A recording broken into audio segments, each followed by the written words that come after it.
अस्सलाम वालेकुम दोस्तों, आज हम बात करते हैं जो 50,000 पाकिस्तानियों के पासपोर्ट ब्लॉक जो कैंसिल हुए हैं। तो हुकूमत ने जो बयान दिया है उसमें ये है कि 2017 से लेके आज तक जो भी लोग कहीं से भी डिपोर्ट हुए थे तो उनके पासपोर्ट को ब्लॉक या कैंसिल कर दिया गया है। अगर आप वैसे इस कानून को देखें तो आप कहेंगे कि क्योंकि पाकिस्तान में गैर कानूनी जो हिजरत है उसको रोकने के लिए और एजेंट माफिया को कंट्रोल करने के लिए ये एक अच्छा इक़दाम है कि इसकी हौसला शिकनी की जाए कि लोग गैर कानूनी तरीके इख्तियार ना करें। लेकिन असल में मसला अब ये है कि ये सिर्फ पैसा कमाने के लिए किया गया है। उसमें दो लोग जो हैं उसकी ज़ात में कौन आए हैं, एक बंदा जो स्पेन से गया था पाकिस्तान, गुजरात से उसका ताल्लुक़ था, तो वो बंदा उसके पास स्पेन के डॉक्यूमेंट थे, पीआर थी और 10-12 साल से वो बंदा स्पेन में था। तो एक बंदा जो इस मुल्क में अब लीगल हो चुका है और इस मुल्क को, स्पेन को कोई मसला नहीं है उस मुल्क से, उस बंदे से, लेकिन है कि हमारे मुल्क में लोगों ने उसको जो वापस नहीं आने दिया। फिर दूसरा एक और बंदा जो सऊदी अरब जद्दा जा रहा था उसको रोक दिया कि तुम्हारा पासपोर्ट ब्लॉक है। फिर सुनने में आ रहा है कि उससे 2 लाख रुपए लिए और फिर वो मुहब्बे वतन हो गया और वो खैर खैरियत से जद्दा सऊदी अरब पहुंच गया।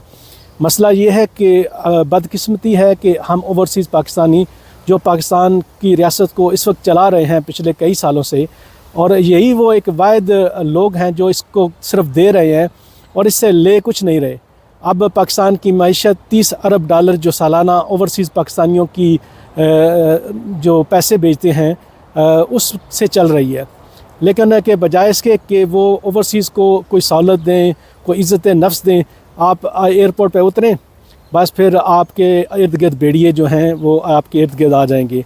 और वापसी पे या जाते हुए तो जो पाकिस्तान के लोग हैं जो अरबाब इख्तियार हैं इस वक्त को आज हैं कल नहीं होंगे। इसी तरह दुनिया में बहुत से लोग आए हैं, बहुत से लोग चले गए हैं। तो अगर आप चाहते हैं कि अगर आप अपना कोई अच्छा इमेज छोड़ें तो ये ऐसी जो हरकतें हैं उनसे बाज रहें। तो ओवरसीज़ पाकिस्तानियों की इज़्ज़त करें।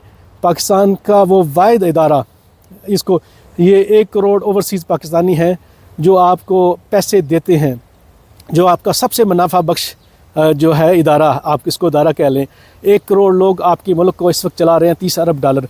ना कोई आपके कारखाने हैं, ना कोई फैक्ट्री है, आपका अखराजात ज़्यादा हैं, आमदन कम है। और अगर ओवरसीज़ पाकिस्तानियों को आप इज़्ज़त नहीं दे सकते तो कम अज़ कम उनको तंग तो मत करें। अगर बाहर के ममालिक ने उनको डॉक्यूमेंट दे दिए हैं तो आपको फिर क्या तकलीफ़ है।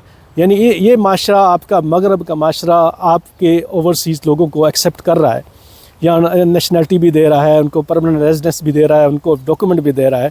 लेकिन आप जो है ना अपने मुल्क में नौकरियां दे सकते हैं, ना अपने मुल्क में लोगों का एक देखभाल कर सकते हैं। और अगर बेचारे कोई जिस तरह भी किसी तरीके से बाहर के ममालिक में चले जाते हैं तो आप कोई भी मौका नहीं छोड़ते कि उनको तंग करने का। होना तो ये चाहिए कि एयरपोर्ट पर जब ये उतरे ओवरसीज़ पाकिस्तानी तो उसको इज़्ज़त दी जाए, उसको VIP प्रोटोकॉल दिया जाए। ये है आपके हीरो हैं जो आपके मुल्क को पैसे देते हैं और आपसे कुछ बदले में सिर्फ इज़्ज़त की और कोई चीज़ नहीं मांगते। तो बड़े अफसोस का मकाम है। और मसला ये है कि आप जो पासपोर्ट ब्लॉक किए हैं, आप जब एयरपोर्ट पे जाते हैं या गवर्नमेंट के अलावा इनको कोई चेक भी नहीं कर सकता कि इसका कोई अपील हो, कोई हो। तो यहाँ पे निज़ाम होता है ना मगरब का कि आपने कोई कितना भी जुर्म किया हो आपको अपील का हक़ होता है, आप अपना पॉइंट ऑफ व्यू देते हैं कि क्या मसला है। लेकिन ये इस्लामी जमहूरिया पाकिस्तान है जिसमें ना इस्लामी है ना जमहूरिया है, सिर्फ पाकिस्तान है। पता नहीं किसका पाकिस्तान है ये भी हमें नहीं पता। शुक्रिया।